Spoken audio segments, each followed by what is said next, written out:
Assalamualaikum warahmatullahi wabarakatuh. Selamat siang, salam sejahtera bagi kita semua. Yang terhormat Dr. Heri Wisoto MSI selaku Ketua Jurusan Fisika Universitas Negeri Malang. Yang kami hormati Bapak Bahrul Rizky Kurniawan MPD selaku Pembina HMJ Fisika Nukleon Universitas Negeri Malang. Yang kami hormati Saudara Ahmad Nurul Lisanul Mutakin selaku Ketua Umum HMJ Fisika Nukleon 2021. Yang kami hormati Bapak Muhammad Reza Arif Taqwa, MPD, selaku pemateri webinar Bincang Santai, serta teman-teman peserta webinar Bincang Santai yang berbahagia. Telah kita panjatkan puji syukur kehadirat Tuhan Yang Maha Esa, yang telah memberikan rahmat dan hidayah-Nya kepada kita semua, sehingga dapat mengikuti kegiatan pada siang hari ini dalam keadaan sehat. Perkenalkan, saya Saunia mengucap selamat datang dalam webinar BISA dengan tema Taklukan Tantangan untuk Karir yang Cemerlang. Acara webinar Bincang Santai ini merupakan acara seminar online yang memiliki tujuan membantu mahasiswa, khususnya jurusan fisika, terkait hal yang harus dipersiapkan untuk memasuki dunia kerja dan juga trik jitu lolos CPNS. Webinar ini akan membahas apa saja yang perlu dipersiapkan untuk melanjutkan pendidikan ke jenjang S2, serta sharing mengenai lapangan pekerjaan yang dapat dituju oleh lulusan jurusan fisika. Hadirin yang kami hormati, sebelum memulai acara, marilah kita buka dengan doa supaya acara ini dapat berlancar agar acara ini dapat berjalan dengan lancar. Berdoa sesuai agama dan keyakinan masing-masing, dipersilahkan.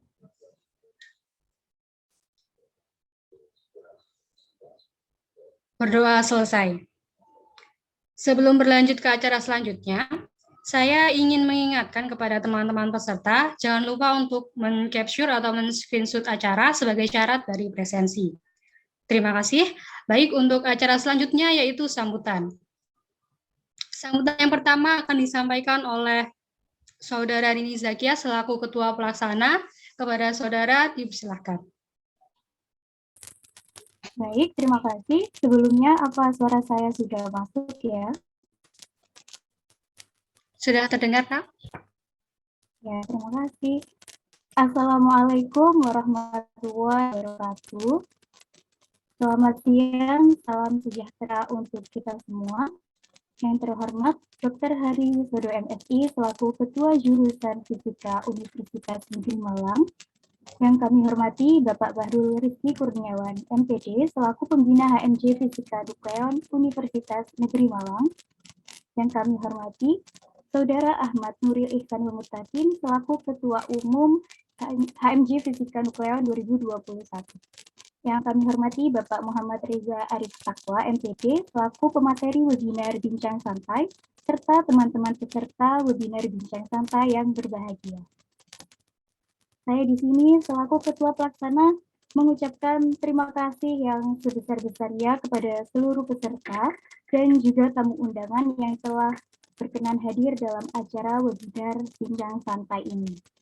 Saya juga mengucapkan terima kasih kepada Pak Reza yang telah berkenan untuk menjadi pemateri untuk webinar BISA atau Bincang Santai hari ini. Tak lupa, saya mengucapkan terima kasih kepada para panitia yang telah membantu mempersiapkan webinar ini sehingga webinar dapat terlaksana dengan baik. Dan semoga kita semua yang hadir pada webinar ini mendapat ilmu yang berkah, serta webinar ini menjadi bekal untuk mempersiapkan karir menuju masa depan yang diimpikan. Mungkin itu yang dapat saya sampaikan. Saya memohon maaf apabila terdapat kekurangan dan kesalahan selama acara berlangsung. Sekian dari saya. Wassalamualaikum warahmatullahi wabarakatuh.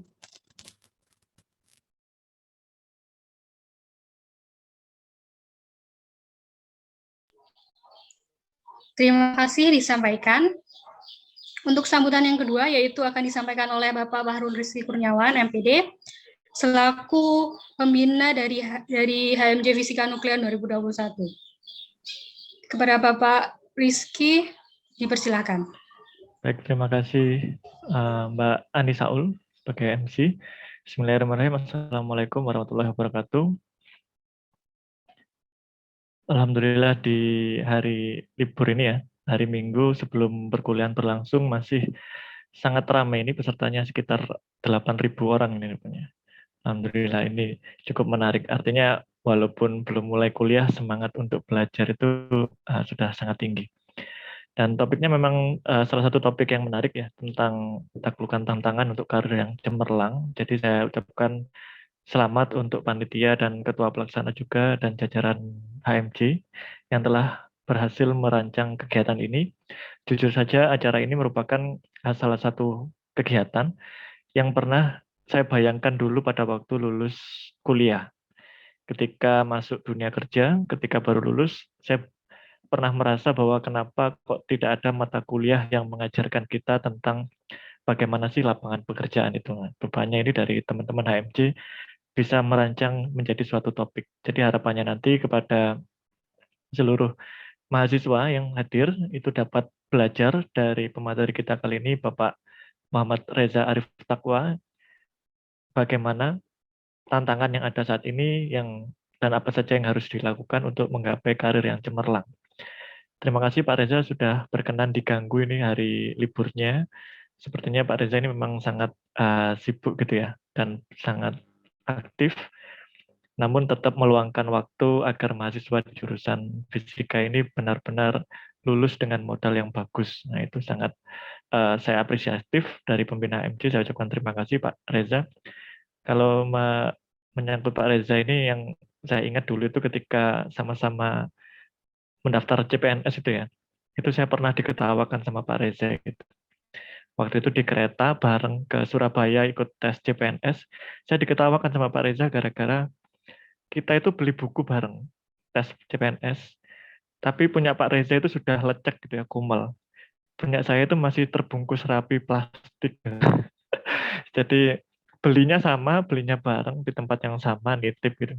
Tapi Pak Reza itu sudah sangat mempersiapkan dengan baik. Di situ saya merasa sedikit tertohok gitu. Waduh, ternyata harus seperti itu. Dan ternyata memang benar.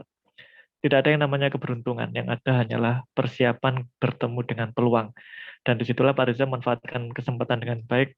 Sehingga waktu itu yang lolos dosen PNS adalah Pak Reza. Jadi di tahun yang sama kita itu tes CPNS, Pak Reza itu kalau nggak salah di tahun 2018 gitu ya. Saya baru masuk di 2019.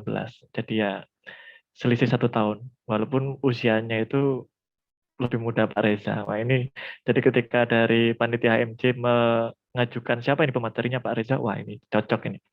Cocok diberikan pengalaman kepada mahasiswa agar bisa sukses di usia muda. Jangan dilihat mudanya ya, tapi dilihat pengalamannya. Selain itu, satu hal yang saya ingin pesankan kepada mahasiswa, ketika sampai di sini ya, pada hadir di sini, jangan dilihat dari, oh Pak Reza ini dosen, berarti nanti ya yang perlu dibahas tadi tentang dosen. Bukan seperti itu. Bukan dilihat dari apa yang sudah diraih oleh Pak Reza, tapi lihatlah bagaimana tahapan yang dilalui. Sama halnya ketika Anda belajar di perguruan tinggi, jangan dilihat bagaimana Anda memahami, bagaimana konsep-konsep fisikanya. Oh ya, tapi itu penting juga. Selain itu maksudnya, jangan fokus pada konsepnya, tapi fokus bagaimana Anda belajar untuk memahami konsep itu. Karena yang terpenting adalah menjadi pembelajar sepanjang hayat ya.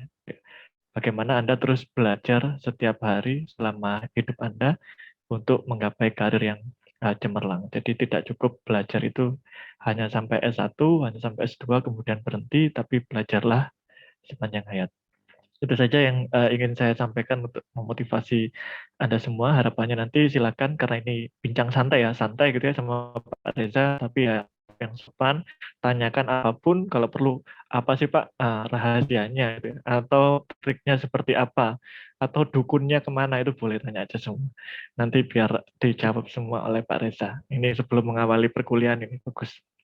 Terima kasih semuanya. Saya ucapkan selamat belajar, selamat menambah pengalaman. Semoga bisa menjadi kegiatan yang bermanfaat untuk Anda semua.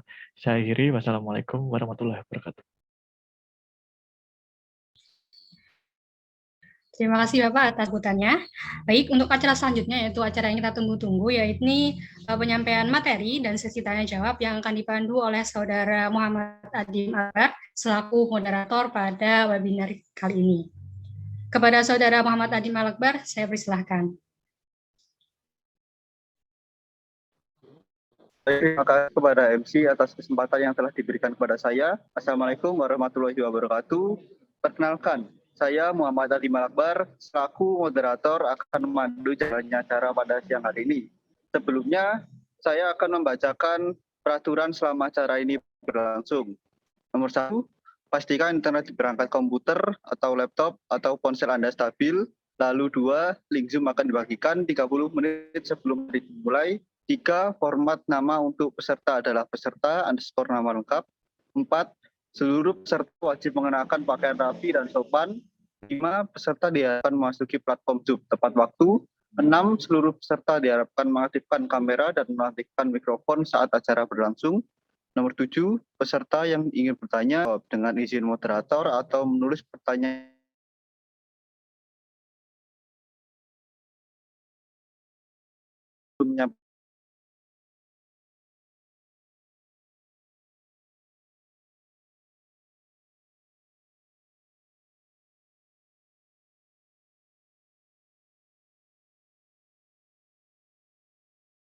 ini diberitahu bahwa materi saudara adalah tekanan hidrostatis, besoknya ngajar gitu. Jadi selang 1 hari. Nah, ketika setelah dikasih tahu materi yang harus saya ajarkan untuk kegiatan micro teaching, yang saya lakukan adalah mempersiapkan bahan ajar. Di waktu itu saya menyiapkan RPS, kemudian contoh-contoh soal dan seterusnya, seolah-olah saya benar-benar ngajar di mahasiswa.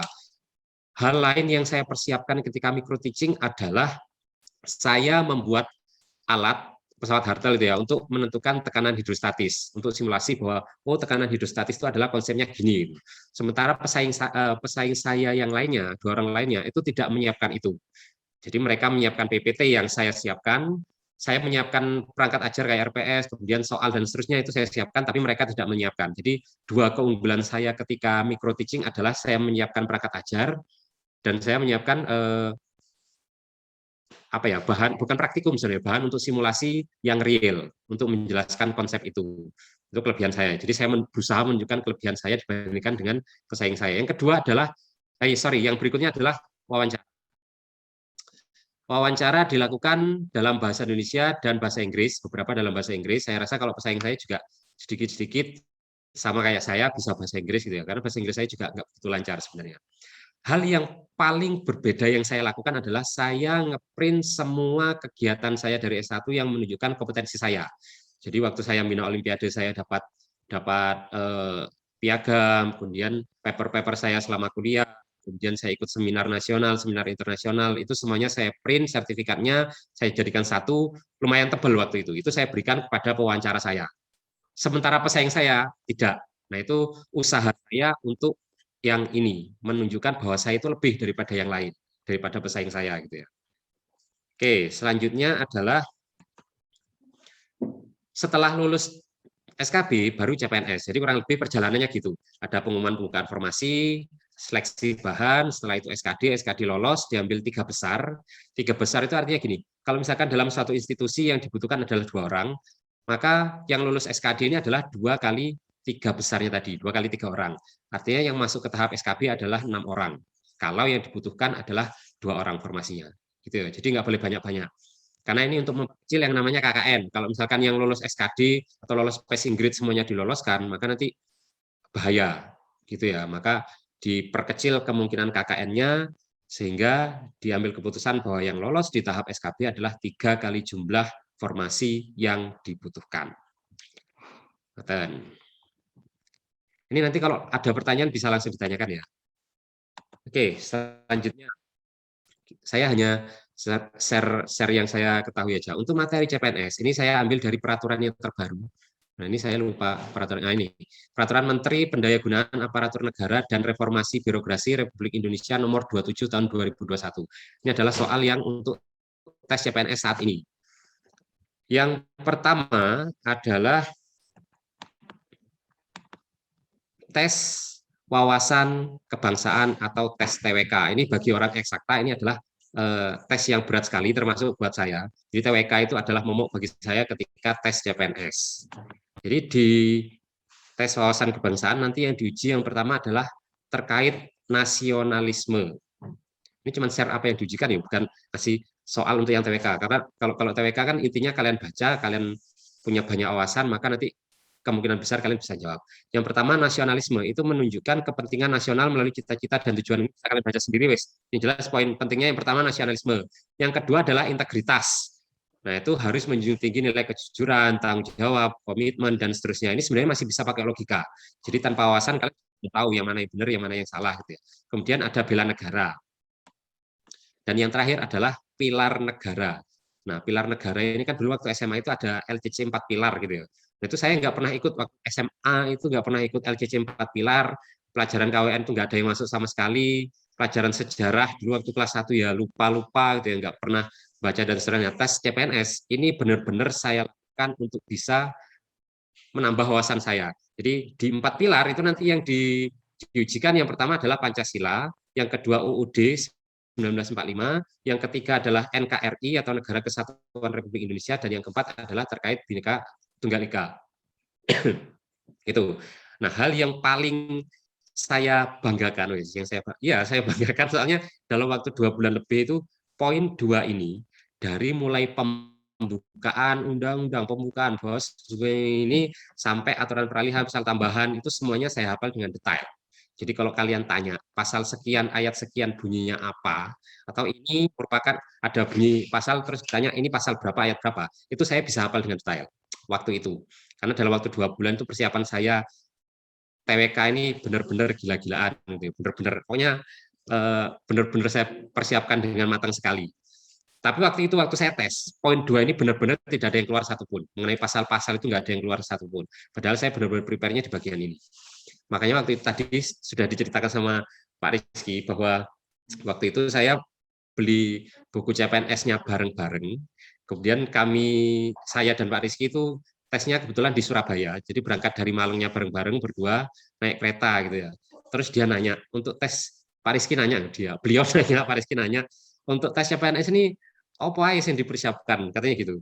Nah, kemudian dia nanya itu kok saya agak aneh gitu ya. Kok nanya apa yang dipersiapkan padahal kan di buku itu sudah ada itu apa yang akan diujikan. Ternyata bukunya itu masih dalam bentuk segelan, masih berplastik dan masih belum disenggol sama sekali. Sementara buku saya itu sudah ada coret-coretannya untuk mengingat bagian ini gimana caranya. Bahkan yang undang-undang itu sudah saya buat peta konsep pasal sekian itu ngomongin apa, ada berapa pasal, berapa ayat dan seterusnya itu saya peta konsep biar gampang hafalnya. Itu Pak Rizky belum nyenggol sama sekali. Makanya saya ketawakan. Tadi kan sudah diceritakan, jadi nggak apa-apa ya. Takutnya kalau saya cerita duluan tidak dapat izin dari Pak Rizky-nya malu gitu. Ternyata enggak, itu untuk motivasi kalian. Nah, di tahun berikutnya Pak Rizky merasakan bahwa ternyata untuk tes CPNS itu butuh persiapan yang matang, sehingga seingat saya waktu Pak Rizky itu sebenarnya masuk dosennya dengan saya bareng. Cuman bedanya waktu saya masuk tahun 2018 sudah CPNS, Pak Rizky masih dosen tetap non-PNS. Jadi Pak Rizky baru PNS di 1 tahun kemudian. Nah itu saya ingat sekali untuk tes CPNS tahun berikutnya, itu Pak Rizky minta waktu untuk fokus mempersiapkan tes CPNS. Jadi ya lebih well prepare lah daripada tahun sebelumnya gitu ya. Nah itu yang dilakukan sama Pak Rizky. Selanjutnya yang harus kalian persiapkan adalah terkait TIU, tes intelijensia umum. Apa yang harus kalian persiapkan? Jadi nanti di TIU itu ada tiga sub-bahasan lagi. Yang pertama ada verbal. Nah, soal verbal itu menyangkut beberapa hal. Yang pertama adalah analogi. Nah, analogi nanti ada contoh soal yang sederhana saya kasih. Analogi ini cuma ngecek kira-kira hubungan kata ini dengan kata ini itu cocoknya dengan hubungan kata yang mana, gitu ya. Nanti akan saya ini kan. Jadi ada 4 kata, hubungan 2 kata pertama itu nanti diparalelkan dengan hubungan 2 kata berikutnya. Nah, itu analogi. Kemudian ada silogisme. Silogisme ini narik kesimpulan. Sebenarnya ada banyak trik ketika saya ngajar TPA atau TIU. Cuman kan yang kalian minta sebenarnya adalah trik untuk lolos CPNS, bukan trik ngerjakan soal TIU dan seterusnya. Tapi nanti tetap akan saya singgung sekilas. Selanjutnya ada analitis. Analitis ini dikasih data yang panjang, misalkan terkait orang yang latihan renang, misalkan. Ada 5 anak latihan renang dalam 5 hari Senin sampai Jumat, misalkan. Anak A latihan hanya 2 kali seminggu, yaitu hari Senin dan hari Kamis, misalkan. Anak B tidak boleh latihan kalau anak C juga latihan. Artinya dia latihannya di hari yang berbeda dan seterusnya. Nanti dari data-data itu ditanya mana yang paling sesuai dengan informasi itu. Nah, itu susahnya kalau kalian tidak pandai dalam mengubah informasi verbal ke suatu bentuk yang lebih sederhana, nanti akan ribet. Nanti akan saya kasih contoh yang sederhana juga. Ini penting saya kasih contoh timbang yang TWK, karena kalau TWK itu kayaknya nggak sense gitu ya. Kalau saya kasih contoh soal untuk Pancasila adalah ini, itu nggak masuk akal ini, karena nggak ada trik sama sekali TWK. Satu-satunya trik ya harus punya wawasan yang luas. Soal yang kedua untuk TIU adalah numerik. Jadi selain verbal ada numerik. Nah, di numerik itu nanti kalian dicek kemampuan kalian dalam berhitung. Berhitungnya bukan masalah kayak Hamiltonan, kemudian persamaan-persamaan Schrödinger dan seterusnya, enggak. Jadi yang diujikan di soal TIU adalah terkait soal perhitungan yang sangat-sangat sederhana, kayak soal-soalnya anak SD. Ya. Cuman masalahnya yang jadi persoalan adalah gimana caranya kita bisa ngitung dengan cepat dan teliti, karena waktunya sangat singkat sekali. Makanya tadi saya bilang, soal CPNS itu seandainya dijadikan PR, maka semua orang sebenarnya bisa jawab. Gitu. Yang jadi masalah adalah siapa yang bisa jawab soal itu dengan waktu dan tempo yang sesingkat-singkatnya. Nah, itu yang jadi masalah. Makanya perlu wawasan dan perlu berlatih. Yang kedua masih terkait berhitung, yaitu mengukur kemampuan individu dalam melihat pola hubungan angka. Ini deret, sorry. Saya lupa ganti judul. Yang kedua adalah deret. Nah, deretnya itu juga macam-macam bentuknya. Yang ketiga adalah perbandingan kuantitatif. Nah, ini untuk menarik kesimpulan dari 2 data kuantitatif. Mungkin nanti soalnya X lebih besar dari Y, atau X-nya kurang dari Y, atau sama dengan, atau nggak bisa ditentukan hubungan. Biasanya ini hanya hubungan antara 2 variabel. Mungkin bisa jadi lebih, cuman secara umum hanya 2 variabel. Nanti akan saya kasih contohnya. Yang terakhir adalah soal cerita. Nah, soal cerita ini menurut saya adalah soal yang paling sulit untuk diselesaikan dan untuk diajarkan. Pengalaman saya ngajar TPA dari tahun 2015, ngajar yang numerik ini yang paling susah. Terutama yang bagian soal cerita. Karena di soal cerita, siswa itu harus tahu atau bisa mengubah kata-kata ke bentuk matematis baru dihitung. Nah, kalau kayak gini, ini matematisnya sudah ada, tinggal ngitungnya saja. Nah, kalau soal cerita, bentuk matematisnya belum diketahui. Jadi kita harus bisa membuat pola matematis dari kata-kata. Saya lupa tadi ada atau enggak saya kasih contohnya. Ya, jadi ada untuk verbal ada 3 poin, untuk numerik ada 4 poin. Untuk figural, jadi bentuk gambar, yang pertama itu ada analogi. Di bagian analogi itu yang dicek adalah perbandingan antara 2 gambar yang memiliki hubungan tertentu. Misalkan gambar pertama itu ada persegi 4, gambar kedua, ketiga, dan seterusnya. Maksudnya gambar pertama misalkan kayak gini, seret misalkan. Kemudian opsi jawaban A ada yang itu 2, 3, segini misalkan. Gambar yang B misalkan gini, gambar C misalkan gini, dan seterusnya. Sebenarnya gambar yang kalau dari pola ini sebenarnya adalah bahwa gambar yang di atas ini suatu gambar persegi yang punya sisi 4 misalkan, ada 4 sisi. Maka nanti kita cari jawaban yang sisinya juga 4. Gitu, kurang lebih soalnya gitu. Kemudian ketidaksamaan yaitu mengukur kemampuan individu dalam membuat perbedaan gambar. Jadi nanti kalian bisa cari di internet bagaimana soal-soal figural, itu banyak sekali. Dan yang ketiga adalah serial. Serial ini mengukur kemampuan si peserta tes CPNS dalam melihat pola hubungan dalam bentuk gambar. Ini saya untuk yang gambar nggak saya contohkan ya, harusnya saya contohnya, cuma cari di internet banyak sekali. Nah, untuk TKP, ini tes kepribadian yang saya rasa tidak perlu persiapan wawasan dan seterusnya, hanya perlu sense. Dan kalian sebenarnya kalau bisa mikir secara normal, kalian akan tahu mana yang baik, mana yang tidak baik. Nah, TKP ini triknya cuman pilih jawaban yang terbaik. Jadi misalkan ketika saya bekerja di kantor, ada rekan saya yang sering terlambat. Hal yang saya lakukan adalah satu, membiarkan, dua, melaporkan pada bos, yang ketiga, menegurnya untuk memberitahu bahwa sebaiknya dia datang secara tepat waktu. Yang ke yang D misalkan yang lainnya gitu. Maka pilihan yang terbaik sebenarnya adalah menasehati supaya tidak terlambat lagi gitu. Jangan langsung melaporkan ke bos dan seterusnya. Jadi cuman menimbang-nimbang kira-kira mana yang terbaik yang harus kita lakukan. Itu aja masalah tes kepribadian. Jadi pelayanan publik, jejaring kerja, sosial budaya, TIK, sama profesionalisme itu ngomongin hal-hal yang kalau saya bilang hal-hal yang yang terbaik atau yang ideal.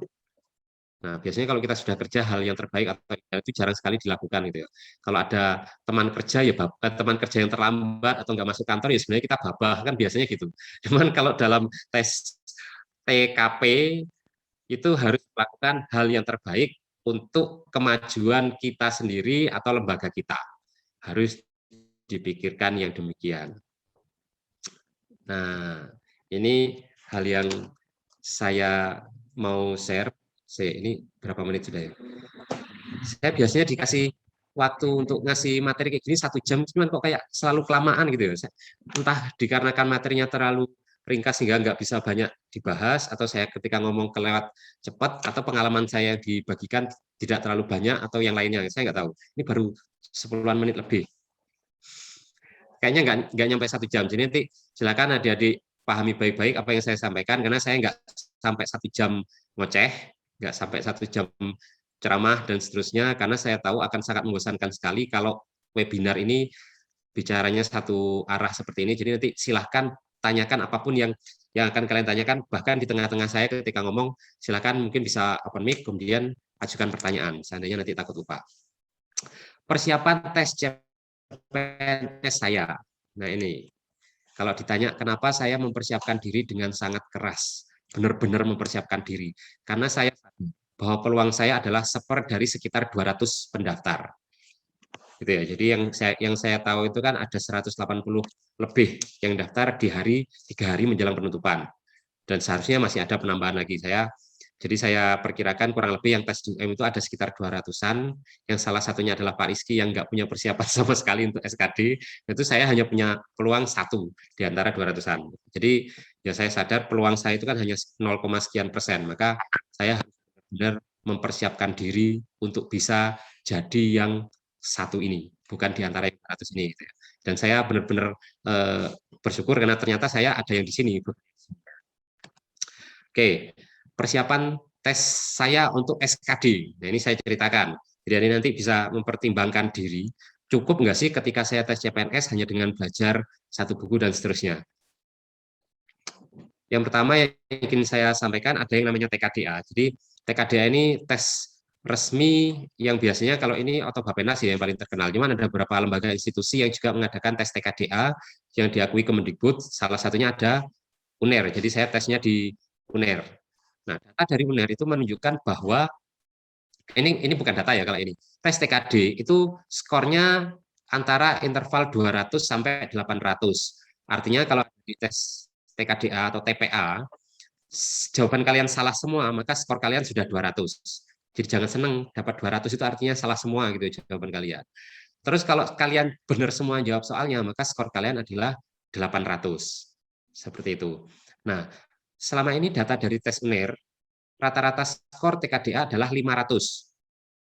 Kurang lebihnya adalah 500 dengan standar deviasi 100, artinya intervalnya ya kurang lebih 400 sampai 600-an. Jadi skor rata-rata orang yang tes itu kurang lebih dari 400 sampai 600-an.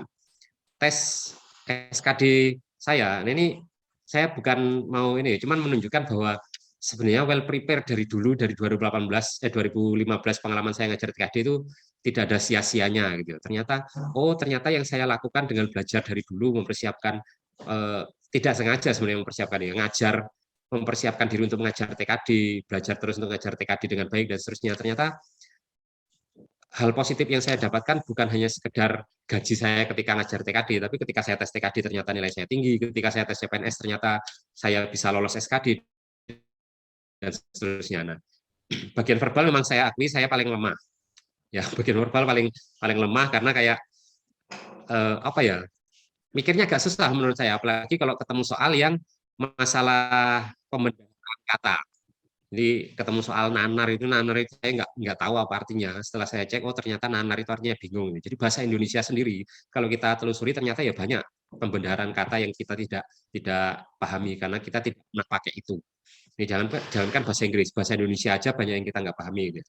Untuk yang numerik 669 ini lumayan yang paling tinggi, sama yang figural 659 dengan skor totalnya saya adalah 637. Nah, rata-ratanya kan tadi 500, standar deviasinya 100, berarti antara skor yang normal itu biasanya 400 sampai 600-an gitu ya. Nah, saya di atas 600 ini kan sudah menunjukkan bahwa persiapan saya waktu itu tidak sia-sia.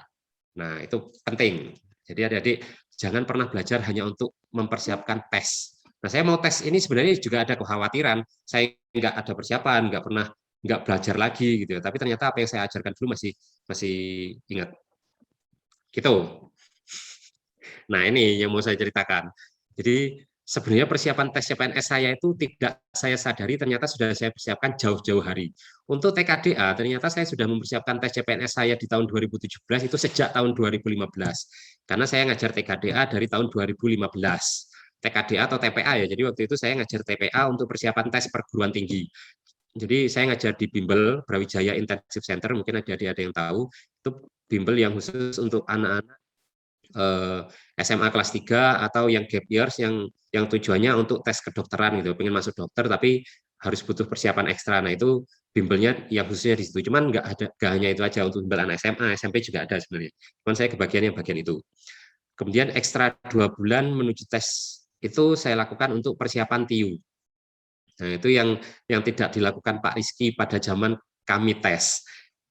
Jadi waktu itu yang saya lakukan adalah mencari soal-soal di internet, saya kerjakan, dan mencari soal-soal gratis tes simulasi di online, itu saya juga kerjakan untuk ngecek kira-kira dengan waktu yang benar sesuai dengan tes yang bisa saya kerjakan berapa, itu saya lakukan. Jadi simulasi tes, itu saya cari yang gratis-gratisan aja, saya nggak nyari yang berbayar. Bahkan ada beberapa software yang menyediakan itu ya saya saya coba. Kemudian untuk grup belajar, ini yang saya lakukan waktu itu, saya ngajar tes. Jadi tahun 2017 itu saya ngajar tes CPNS, padahal saya sendiri mau tes CPNS. Jadi sebenarnya agak aneh. Sebenarnya nggak tahu dosen yang saya ajar itu semuanya dosen ya. Yang saya ajar itu semuanya dosen. Ada dosen dari Polinema, kemudian ada dosen yang sudah lama ngajar di UM, PNS itu yang saya ajar ya. Saya nggak tahu mereka percaya aja gitu. Padahal kan kalau ditanya, Pak, apa Bapak sudah pernah tes CPNS? Ya jawaban saya belum. Loh, kenapa kok Bapak ngajar CPNS gitu ya? Ya saya nggak bisa jawab sebenarnya. Tapi mereka ya percaya gitu. Sehingga mereka di luar ngajar TIU itu kami membentuk grup belajar. Berapa kali bahkan kami belajar TIU TWK itu sampai jam 2 malam. Gitu. Jadi di luar jam malam Sabtu atau malam Minggu yang nggak ada jadwal ini kami belajar. Gitu. Jadi saking well prepare-nya yang saya lakukan itu. Jadi untuk grup belajar. Kemudian beli buku tes CPNS. Nah, ini beli bukunya ini saya barengan dengan Pak Rizky dari teman saya gitu ya. Ngambilnya itu barengan saya kasih ke Pak Rizky, tapi punya saya sudah saya coret-coret, sudah saya buatkan peta konsep gimana caranya untuk ingat bagian-bagian ini dengan baik dan seterusnya. Nah, ternyata waktu besoknya tes CPNS kami berdua bareng sama Pak Rizky berangkat ke Surabaya naik kereta, Pak Rizky baru buka segelnya. Jadi plastiknya masih tutup gitu ya. Jadi ya bisa dibayangkan lah gimana saya merasa bahwa saya persiapannya lebih bagus, saya lebih pede. Gitu. Saya rasa Pak Rizky mentalnya juga agak down itu melihat saya tulisannya kayak gitu. Gitu. Kemudian persiapan super ekstra yang lainnya adalah saya download buku kewarganegaraan dan sejarah untuk SLTA kelas 10 sampai kelas 12. Saya print kemudian saya baca. Itu kalian bayangkan. Harusnya kan orang itu biasanya dengan buku CPNS dibaca karena itu sudah ringkasan sebenarnya. Tapi saya ngerasa masih kurang cukup. Karena waktu saya ngajar TIU itu sebenarnya saya masuk kelas TWK juga gitu. Jadi lumayan dapat les gratis di bimbel itu. Waktu ngajar TWK itu ternyata banyak hal yang tidak dibahas di buku CPNS. Nah, itu yang saya lakukan ya nyari buku kewarganegaraan untuk cek kayak aturan-aturan ya masalah konstitusional yang nggak ada di di buku CPNS itu saya baca di buku kewarganegaraan. Sejarah-sejarah yang nggak lengkap di buku CPNS saya baca di buku sejarah SMA. Karena waktu itu di saya yang keluar itu ada salah satu sejarah kerajaan. Nah, sejarah kerajaan itu nggak begitu detail diulas di buku CPNS. Nah, itu saya baca di buku sejarah. Artinya kalau misalkan kalian pengen benar-benar mempersiapkan diri dengan baik, ya silakan kalian perbandingkan dengan persiapan saya waktu itu. Tapi nggak harus rigid, nggak seharus sedetail itu, karena saya tahu ada beberapa rekan saya yang persiapannya biasa-biasa saja, toh ternyata dia juga bisa lolos. Cuman pesan saya, kalian bisa memilih kira-kira menurut kalian untuk bisa menjadi yang terbaik dan bisa pantas untuk lolos CPNS kira-kira dengan jalan yang mana. Karena saya nggak yakin dengan kalian tanpa persiapan yang matang dan seterusnya, kalian punya tingkat hoki yang sebegitu tingginya. Gitu. Karena saya yakin kalau saya hanya mengandalkan kehokian kan agak susah. Oke, lanjut SKB. Untuk SKB atau seleksi kemampuan bidang tadi sudah saya bahas. Kalau di saya itu ada, bukan hanya di saya, untuk guru juga seperti itu. Pokoknya ada sesuatu yang terkait dengan bidang yang kalian tuju. Misalkan saya dosen fisika, berarti nanti ada tes fisikanya. Kalian pengen ngajar jadi guru IPA, berarti tesnya ya masalah pedagogikal sama masalah konten keIPA-annya dan seterusnya. Kalian mau nanti di bagian apa, misalkan yang sarjana fisika yang bisa di ini kan mungkin jadi laboran dan seterusnya, berarti ya masalah pengetahuan skill laborannya pasti ada di SKB-nya. Nah, untuk SKB atau kefisikaan yang saya lakukan sebenarnya sekali lagi secara tidak sengaja sebenarnya sudah saya bangun, sudah saya konstruksi pengetahuan fisika saya sejak dulu. Jadi FYI kan bahasa gaulnya. Jadi sekedar informasi untuk kalian, saya itu dulu mengajar bimbel itu sejak semester 2 di jenjang sarjana. Jadi tahun pertama itu saya sudah ngajar bimbel baik privat maupun yang di kelas. Jadi mulai ngajar fisika untuk SMP SMA sama matematika untuk SD SMP itu sejak tahun pertama di semester kedua ketika S1. Nah, itu sudah saya lakukan. Jadi makin banyak kita ngajar itu kan sebenarnya makin banyak kita nggak taunya. Bahkan dengan kita tahu, dengan kita paham saja, itu sebenarnya masih kurang dengan kita tidak tahu bagaimana cara menyampaikan dengan cara yang terbaik, gitu ya. Karena kadang kita sadar bahwa oh saya sudah paham materi ini, kemudian saya menyampaikan dengan cara kayak gini, ternyata siswa saya nggak paham. Nah itu kan berarti ada sesuatu hal yang sebenarnya kurang sederhana dari penyampaian kita. Itu sebenarnya bisa kita konstruk, kita bangun pelan-pelan dari situ. Pengetahuan kita juga secara tidak sadar juga akan meningkat dari situ. Yang kedua, yang harus kalian tahu ya, saya pernah ngajar Olimpiade itu sejak semester ketiga. Jadi ini sebenarnya kebetulan ya, di tahun pertama itu waktu itu ada Olimpiade di kampus saya. Ada Olimpiade di kampus saya, dan waktu itu saya dipercaya jadi pendamping anak SMP. Ini ceritanya saya menjadi pendamping anak SMP untuk kegiatan itu. Anak SMP, pendamping itu maksudnya bukan pendamping yang ngajar atau apa gitu. Jadi pendamping anak SMP itu maksudnya saya megang anak-anak SMP yang diarahkan ketika isoma nanti ke masjid, jalannya ke sini, nah itu saya dampingi, habis dari masjid nanti balik lagi misalkan ke ruang tesnya ada di sini, maka saya dampingi untuk menuju ke arah situ. Nah itu yang saya lakukan di tahun pertama di kepanitiaan Olimpiade saya dari Unja, dari Jambi.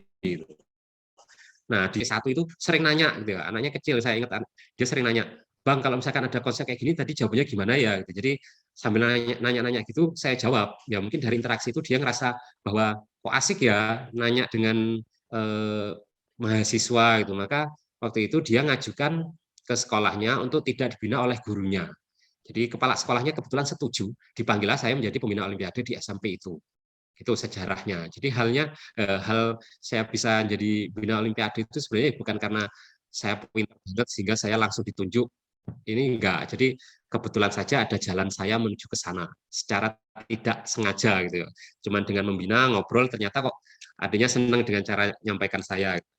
Kemudian waktu KPL, saya dipercaya guru pamong saya untuk mengajar di 2 sekolah yayasan sekaligus. Jadi waktu S1, KPL saya itu di SMA Safrius. SMA Safrius itu kalau dikenal di Jambi adalah SMA swasta yang paling bagus untuk ukuran yang non muslim ya. Jadi kebetulan yang saya muslim tapi ngajarnya di non muslim kan it's okay, nggak masalah karena itu kan hanya pengalaman kerja gitu.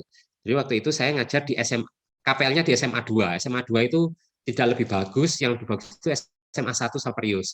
Jadi waktu itu saya dipercaya guru saya untuk ngajar di SMA 2 sekaligus di SMA Saperius 1 untuk menggantikan beliau. Ya mungkin ini sebenarnya ada unsur dimanfaatkan dalam kasarannya dimanfaatkan. Oh, arek iki geleman ae tak kongkon gitu. Cuman saya ngerasa seneng dipercayai untuk ngajar di 2 sekolah sekaligus. Bahkan semua kelas itu saya ngajar itu saya seneng. Mungkin beliau melihat kinerja saya lumayan bagus.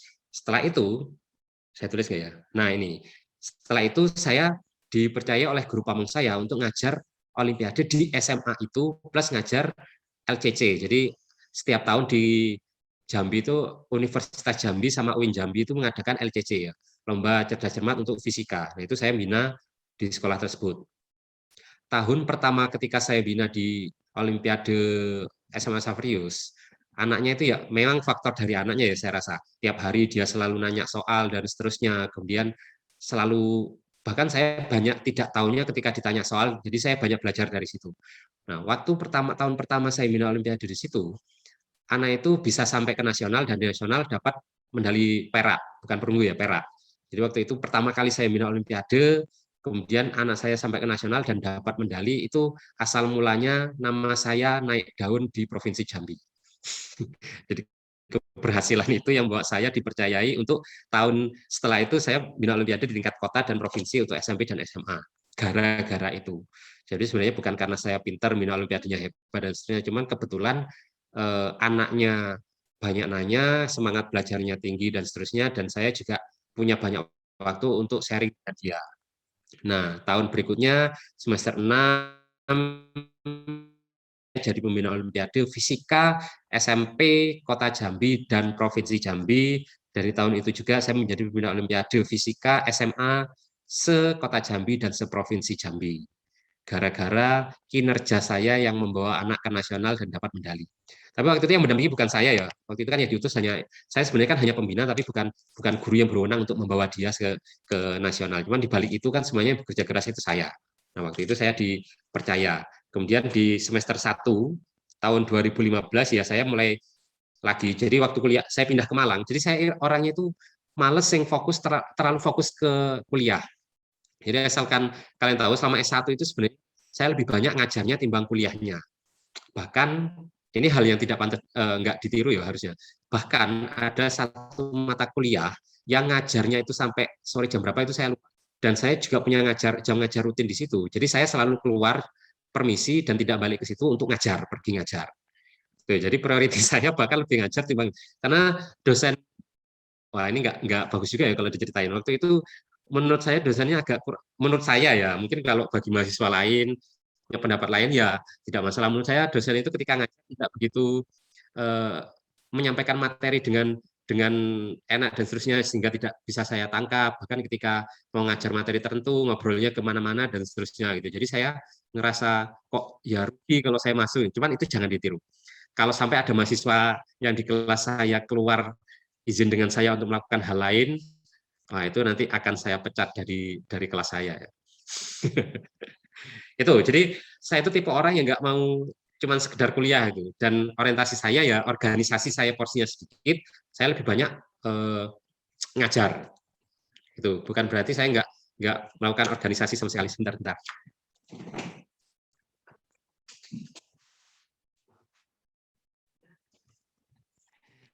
Oke, lanjut.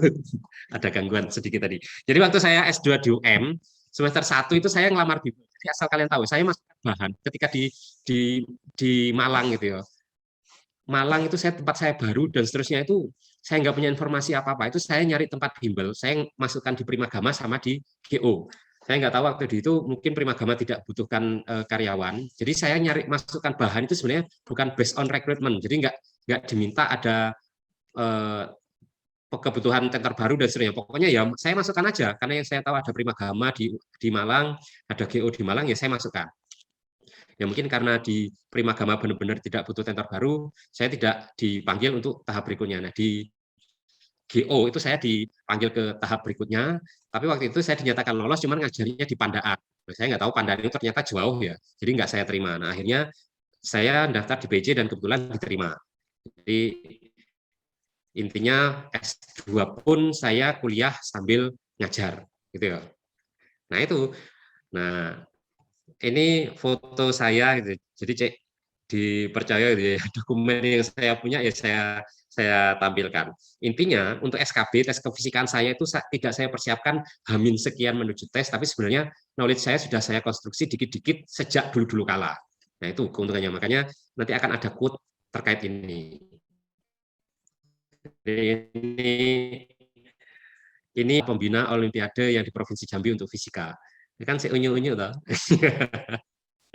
Ini masih ya lumayan muda lah ya. Biasanya kan kalau pembina Olimpiade atau apa itu kan yang sudah senior, apalagi kalau di provinsi atau di kota gitu ya. Jarang sekali ada mahasiswa yang dapat kepercayaan. Tapi ini saya waktu bina Olimpiade, dan ini saya bina Olimpiade di tahun terakhir. Jadi sebelum saya berangkat S2 di tahun 2015 masih bina Olimpiade. Kemudian ini yang waktu bina Olimpiade SMP ya, ini tingkat SMP. Ini di karantina berapa bulan seingat saya di hotel. Ini anak-anak didik saya. Ini saya nggak tahu sekarang kabarnya dia di mana. Jelas ini anak-anak di kota Jambi. Kemudian ini saya menjadi perwakilan guru seprovinsi Jambi untuk dilatih kefisikaannya di tingkat nasional. Jadi di sini saya ketemu dengan guru-guru senior di tingkat nasional dari Aceh sampai ke Papua, itu semuanya ada, semua provinsi, semua perwakilannya itu ada untuk menerima materi secara nasional. Yaitu yang dari Jambi yang ditunjuk ke ya saya, padahal kan guru-guru senior itu sebenarnya banyak. Cuman ini suatu hal yang menurut saya ini membanggakan buat saya. Mungkin kalau orang yang sudah di atas-atas saya ini ya apalah, cuman pengalaman gitu. Cuman ini secara tidak langsung sebenarnya membangun pengalaman saya, pengetahuan saya sedikit-sedikit itu bertambah dan seterusnya gitu ya. Karena saya percaya pengetahuan, knowledge itu nggak bisa didapat secara instan. Bohong sekali kalau kalian mau belajar TOEFL aja, misalkan ada trik TOEFL seminggu bisa lancar, ada buku guidance untuk speaking sebulan dijamin lancar. Nggak ada. Kalau kalian tidak latihan, tidak kalian bangun pengetahuan kalian, skill kalian, dan seterusnya, bullshit. Semuanya nggak mungkin bisa itu ya. Dengan membeli buku bisa langsung pinter kan nggak mungkin. Nah ini saya waktu KPL dulu, yang paling ireng ya. Ya di SMA 2 Saverius. Jadi waktu masih mahasiswa S1. Nah, ini rekan-rekan saya, jadi dari sekian orang ini yang disuruh ngajar di 2 SMA itu hanya saya. Yang lain itu datang ke sekolah itu harus setiap hari. Saya datang ke sekolah itu boleh waktu ketika saya ngajar saja. Lah, dapat hak istimewa atau dari guru saya. Jadi beliau bilang, guru pamong saya bilang, ya soalnya awakmu, misalnya kamu sudah ngajar. Karena kebetulan guru pamong saya itu juga orang Jogja ya. Orang Jogja yang ditugaskan di Yayasan Saverius di Jambi. Jadi ngomongnya itu selalu Jawa. Kebetulan kamu itu kan saya percaya untuk ngajar di 2 sekolah. Jadi kamu sudah capek kalau temanmu kan hanya duduk-duduk di ruangan KPL. Jadi nggak masalah kalau kamu mau datang ketika kamu ngajar aja, nggak masalah. Nah itu menurut saya suatu hal yang benar-benar saya sukai dari guru pamong saya. Itu. Nah itu sudah lewat pengalaman saya ceritakan ke adik-adik semuanya. Kemudian ada quote, bukan quote ya, nasihat dari Prof. Arif yang benar-benar saya ingat. Jadi waktu S2, dosen favorit saya itu Prof. Arif dan Prof. Sutopo. Itu apapun yang beliau nasihatkan ke saya, itu semuanya saya ingat dengan baik. Makanya kalau saya sudah ngefans itu biasanya apapun yang disampaikan itu bakal melekat. Bahkan dulu waktu S1 ada 2 dosen saya, dosen yang paling galak. Dosen yang paling galak itu saya ngefans banget dengan beliau karena menurut saya pinter gitu ya. Jadi ketika ngajar saya kebawa-bawa dengan gayanya. Dengan Prof. Sutopo itu saya ngefans dengan beliau gitu. Beliau ngajar dengan megang pinggang sama megang kepala gitu ketika ngomong. Dan ketika saya ngajar itu ternyata secara tidak langsung kok saya kebawa-bawa juga. Biasanya gitu. Jadi kalau saya sudah suka dengan guru saya, otomatis entah kenapa kok jadi terbawa-bawa dengan gayanya dan seterusnya. Nah ini dari Prof. Arif. Kalian itu belajar itu bukan untuk UTS sama UAS nanti. Kalian belajar untuk siap ujian apapun dan kapanpun. Saya ingat sekali beliau pernah ngomong bahwa ujian kalian sebagai manusia itu sebenarnya bukan hanya diukur dari nilai UTS sama UAS kalian. Kalau kalian benar-benar manusia yang punya kapasitas, kalian itu pasti akan siap diuji kapanpun dan diuji apapun serta dimanapun. Harusnya gitu. Saya ingat sekali, pokoknya dulu waktu S2, setiap kali kuliah dengan Prof. Arif itu semangat untuk belajar itu benar-benar menggebu-gebu. Karena beliau itu sebenarnya ngajar sekian persen menyampaikan materi fisika, sekian persennya itu memberikan nasihat, dan itu yang saya butuhkan. Gitu. Kalau materi fisika sebenarnya kan sedikit banyak bisa dapat di buku meskipun agak berat gitu kan, bisa tetap punya. Cuma nasihat-nasihat beliau yang sangat berharga itu yang saya rindukan. Itu Prof. Arief. Nah, kalau menurut saya juga itu yang menambahi tadi. Jadi ujian di kelas yang kalian terima itu sebenarnya hanya sekedar asesmen, penilaian untuk mengukur ketercapaian kalian terhadap indikator pembelajaran. Semua dosen itu punya tujuan pembelajaran. Oh, saya ngajar fisika dasar, maka siswa saya harus bisa nyampe ini. Maka kalau kalian hanya sekedar belajar untuk mencapai itu, ya berarti nilai kalian hanya sekedar sebatas indikator pembelajaran yang harus dicapai situ. Sementara saya yakin self value kalian itu tidak dibatasi sekedar pencapaian indikator pembelajaran. Gitu. Di fisika dasar misalkan mahasiswa dapat membentuk body of knowledge terkait kinematika misalkan. Ya kalian masalah kinematikanya tidak hanya sekedar sampai di situ saja sebenarnya. Bagaimana aplikasi kinematika itu di kehidupan sehari-hari, kemudian nanti bagaimana cross-cutting konsep kinematika dengan topik yang lain, dan seterusnya, itu juga penting sebenarnya. Jadi bukan hanya core idea-nya saja yang harus kalian ini kan. Mungkin kalau yang core-core-nya ya di perkuliahan dapat, cuman gimana caranya ya supaya saya nanti bisa ngajar ke mahasiswa saya untuk recall knowledge-nya ketika ketemu topik ini, nah itu juga penting. Terus intinya kayak gitu. Ini kalau masalah nasihat itu saya ngerasa nggak pantas gitu, kayak memberikan nasihat. Cuman ini penting, harus kalian renungkan gitu. Jadi nilai kalian itu tidak hanya sekedar dibatasi oleh indikator-indikator yang ditulis oleh dosen-dosen kalian atau oleh orang-orang yang merancang kurikulum. Cuman harusnya ketika kalian lulus S1, maka pengetahuan kalian, kapabilitas kalian, kapasitas kalian itu yang minimal harus memenuhi yang di kurikulum itu. Tapi tidak berarti terbatas hanya di situ. Gitu ya, minimal gitu, cuman harus lebih dari itu. Nah, itu penting. Nah, ini ada 5 chat. Apa ini isinya? Oh ya, lumayan banyak ya, enggak apa. Untuk ini berapa menit sudah saya ngomong? Oh, lumayan, jam 13.49. Tapi sampai jam 14.15 ya kalau nggak salah saya materi. Untuk berikutnya sebelum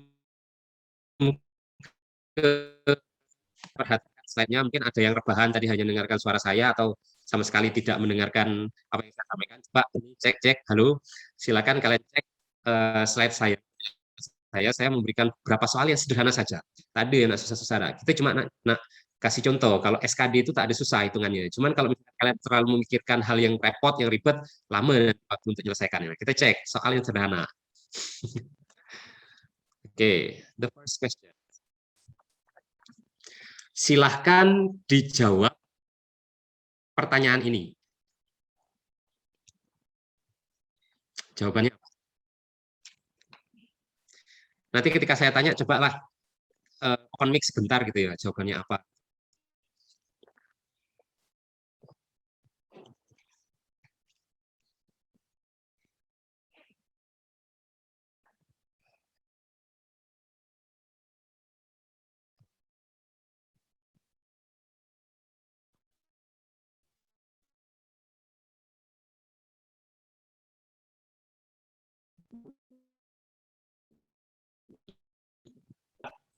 Jawaban kalian apa untuk pertanyaan ini? Oh, banyak ini ya.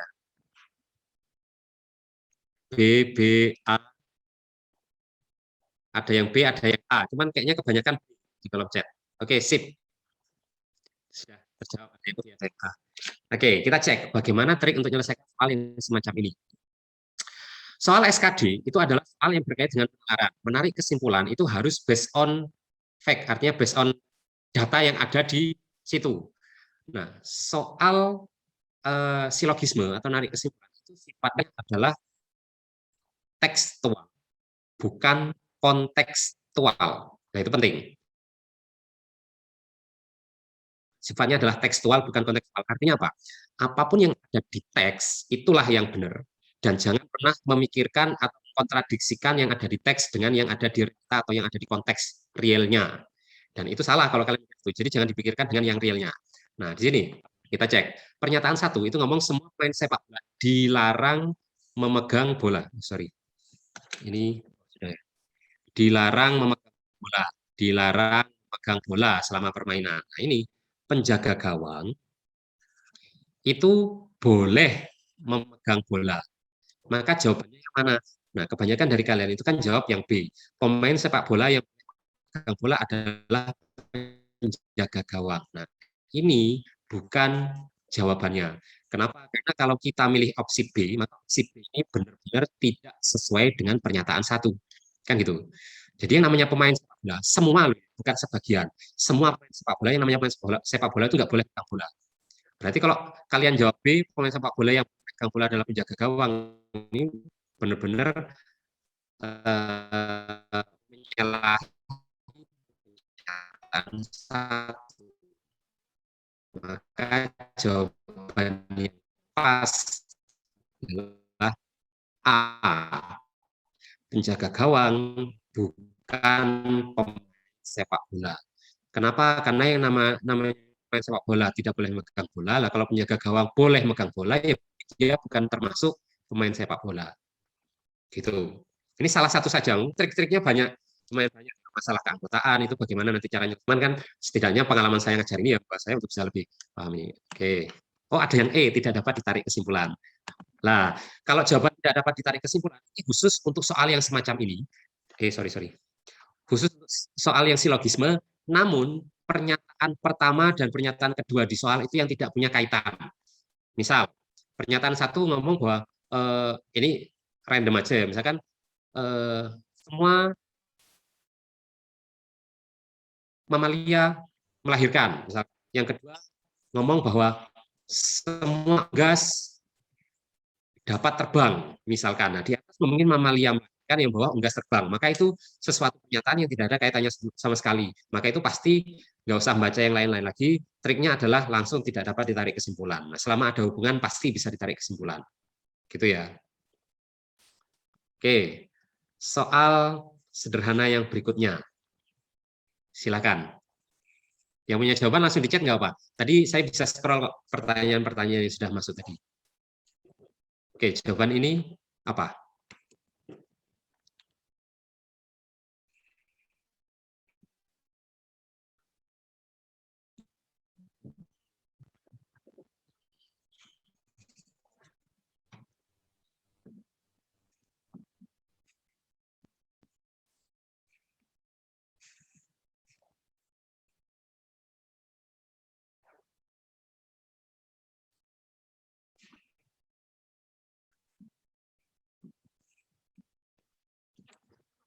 Oke, sudah ada 7, 8, 9, 10, 11, 12.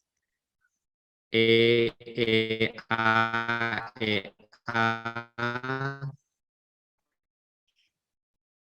gelap, EAC, mayoritas ya. Oke, EAC. Ada nggak yang mau on mic? On mic ya, bukan open mic ya. Sebenarnya kalau saya ngomongin open mic. Open mic berarti close mic lah, kayak stand up comedy. Ada yang mau on mic untuk jawaban ini yang milih ACE, kira-kira gimana mikirnya? Ini siang ya nih. Aduh, sorry. Ini siang nih harusnya yang ini. Ada yang mau jelaskan nggak? Satu orang biar agak interaktif dikit ya, biar nggak membosankan. Oke, kalau tidak mau saya aja yang ngechat siapa ini. Nah, ini yang terakhir chat wis. Mbak Nabila Soleha. Habis ini nggak ada yang mau jawab ya, gara-gara ditunjuk. Ayo Nabila, apapun yang kamu pikirkan coba ini, nggak usah kita ngobrol santai sharing. Nabila, mana Nabila? Kenapa milih jawaban C? Halo, suara saya terdengar? Terdengar.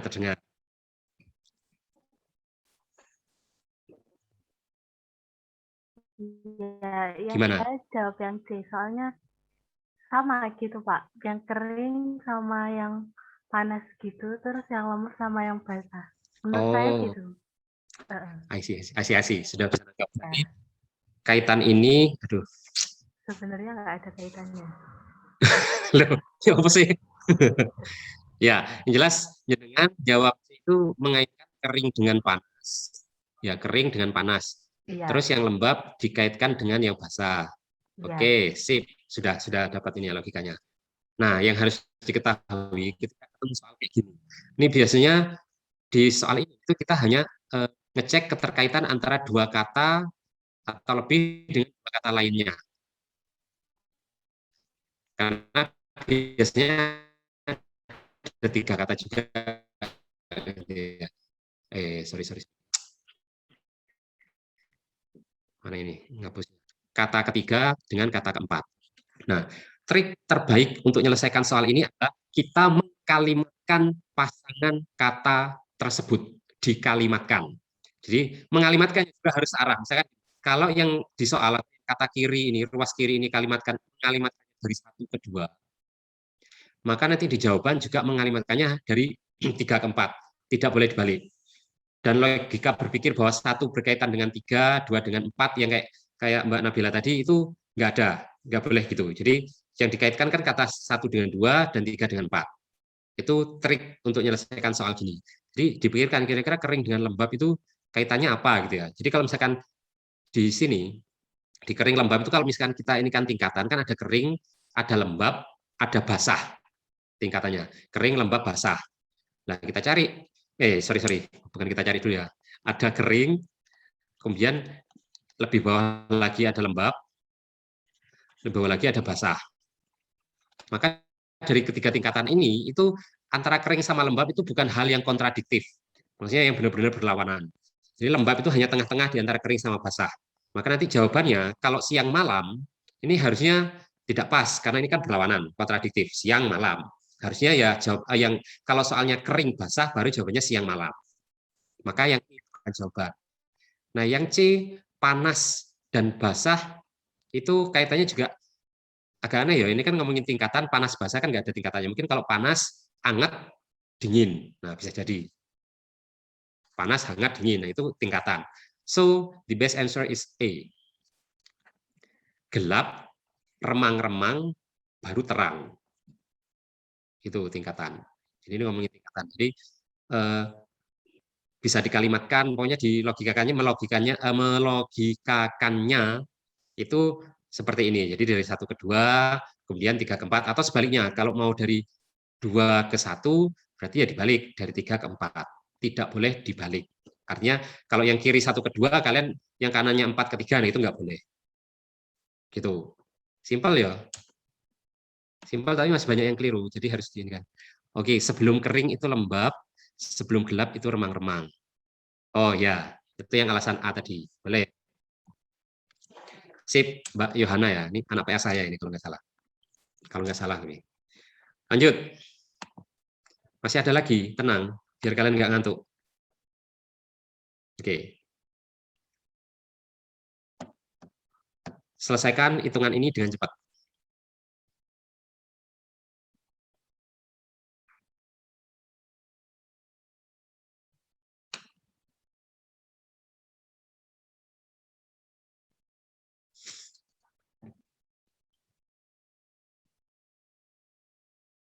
Mungkin ini nggak perlu di chat, nggak apa, karena kalau kalian ngitung pas ini harusnya, oh waktunya tersisa 5, oh cepat ya, 5 menit ternyata. Biasanya saya nggak pernah nyampe 1 jam gitu, makanya saya kasih soal-soal ini. Oke, untuk soal ini tidak perlu di ini kan, yang jelas kalian gimana caranya tadi kan sudah kepikiran. Nah, kalau ketemu soal kayak gini, maka yang harus kalian lakukan sebenarnya tidak perlu menghitung semuanya, maksudnya dihitung satu-satu 2013 tambah 2008 berapa 2008 berapa hasilnya, setelah itu ditambahkan dengan ini, kelamaan. Nah, karena ketemu soal kayak gini dan ini mendekati angka 2000, jadi soal TIU, soal TKD, pokoknya soal TPA itu biasanya dihadirkan dengan menampilkan sesuatu yang seolah-olah rumit, padahal bisa diselesaikan dengan gampang. Jadi sebenarnya ini kan ada tanda positif 4. 1, 2, 3, 4. Yang negatif juga 4. Yang negatif nggak saya ini kan. Maka kita bisa selesaikan yang positif dulu misalkan. Nah ini nggak usah dicek ribuannya. Jadi sebenarnya 2013 ini kan 2000 ditambah 13. 2008 ini 2000 ditambah 8. 1999 ini sebenarnya kan 2000 dikurang 1. Ini 2000 ditambah 2. Nah, kurang lebih gitu, 2000 ditambah 2. Maka nanti nggak usah dipikirin yang 2000-2000-nya. Langsung dengan cepat, oh ini berarti 13 ditambah dengan 8. 13 ditambah 8 berapa ya? Oh 21 misalkan. Ya benar ya. 21 dikurangi 1, berarti 20. 20 ditambah 2 berapa ya? Berarti 22. Maka yang ini adalah 2.000 yang dikalikan 4 atau 8.000 gitu ya. 8.000 ditambah dengan berapa tadi? 22 ya kalau nggak salah. Wes, ini yang positif. Dikurang dengan, nah bagian yang negatif, ini ada 199 ini kan berarti 2000 min 2. Yang ini 2000 plus 4. 2000 plus 4, ini 2000 plus 6. 2000 plus 1. Nah, coba kita jumlahkan semua yang ini. Berarti 1 dengan 6 ada 7, ini 9. Kan gitu. Bener ah? Kok 9? Tadi sudah 11 kok jadi 9. Bener kah hitungan saya? 4, oh ini 16. Bukan 6. Nah, sorry saya lihat angka ini. 1 dengan 1, 16, 4 ini berarti 21. 21 dikurangi dengan 2 berarti 19. Wes, berarti kan ini sebenarnya yang kiri ini 8.000 plus 19. Sudah kita kerjakan 22 dikurang ininya. Jadi sebenarnya ini nggak perlu dicoret juga. Di kepala itu sudah dipikirkan gitu. Oh, ternyata ini hasilnya adalah 22 dikurang 19. Berarti kan 3. Kan gitu. Wes, lanjut. Yang ini nanti kalau ketemu kayak gini kan gampang juga ini ya. Trik-trik. Kalau ini mungkin bisa diselesaikan. Kalian tahu pangkat setengah itu adalah akar, ini 0,36. Kalau diakarkan adalah 0,6 sebenarnya. Nah, ini nanti soal CPNS itu nggak mungkin mengakarkan dengan koma-koma sebenarnya. Jadi tanpa menghitung yang ini sebenarnya kalau ada 0,6 kalau dijumlahkan berarti belakangnya 0,6, maka jawabannya adalah yang C sebenarnya. Itu juga sering yang kayak gitu. Jadi nggak usah dihitung detail. Dan ini soal CPNS. Nah, ini 500 dikurang 59 itu berapa? 441 ya? 441 diakarkan. Nah, ini kalau kalian nyari 441 diakarkan berapa? Nah, kalau kalian kan dicek dari angka belakangnya. 1 itu angka belakangnya itu berapa ya? Kan kalau nggak 1, ya 9 ya. 9 kali 9, 81. Ya, berarti angka belakangnya ini. Nah, terus biar jadi 400-an, itu kan 200 kali 200, itu sudah 400. Berarti kan angka depannya kurang lebih sekitar 20-an. Nah, ini berarti yang mendekati kan 21 atau 19. Udah dari logika ini, kalau 19, 20 kali 20 aja baru 400. 400 kan lebih kecil dari ini, berarti 19 kan nggak nyampe, berarti salah. Pasti jawaban dari akar 441 adalah 21. Udah 21 tambah 0,6 adalah ini, kan gitu. Nah, itu yang harus kalian pelajari. Nah, ini lanjut kalau ketemu soal kayak gini nggak usah dihitung secara detail. Gunakan pendekatan. Ini 52% itu kan setengah, mendekati 0,52, berarti kan mendekati setengah. Nah, setengah dikalikan 19, kalian pikirkan 19 ini kan mendekati 20. Berarti setengah dari 20 itu sekitar 10-an. Maka jawaban mana yang mendekati 10? Yang E. Karena soal CPNS itu nggak selalu dekat-dekat jawabannya. Pasti dia jauh-jauh. Jadi mereka itu hanya menggunakan menguji kemampuan kalian berpikir dengan cepat, bukan dengan teliti. Ya, teliti itu penting, cuman dengan cepat dan tepat. Wes, ini soal terakhir, wes. Sebenarnya ini gimana cara kalian menyelesaikan ini? Sorry. Ini soal terakhir ya. Sebenarnya ada yang analitik itu ternyata nggak menutupin. Kalau sudah dibaca nggak usah dicari. Pokoknya sudah langsung kepikiran ini cara nyarinya gimana. Nah, untuk menyelesaikan soal ini dengan cepat, ini kan ngomongin bujur sangkar sisinya 10-10. Ada bujur sangkar, ini karena waktunya mau habis ya, agak cepat. Ada bujur sangkar, sisinya 10-10. Berarti ini 10, ini 10. Nah, kalau misalkan ada lingkaran yang punya jari-jari 10, punya garis tengah, punya garis tengah 10, berarti kan punya diameter 10. Nah, kurang lebih kan berarti gini. Garis tengah itu kan ini ke sini 10. Nah, ini kalau dihitung, luas perseginya gini, luas lingkarannya adalah yang ini. Nah, kalau dicek, berarti kan luas lingkaran itu sedikit lebih kecil sebesar ini timbang perseginya, kan gitu. X-nya lebih gede daripada Y, tanpa pakai rumus. Tapi kalau mau pakai rumus ya nggak masalah. Nah, itu maksudnya. Jadi, gimana caranya biar kita bisa menyelesaikan soal dengan cepat, itu juga penting. Nah, ini masalah ini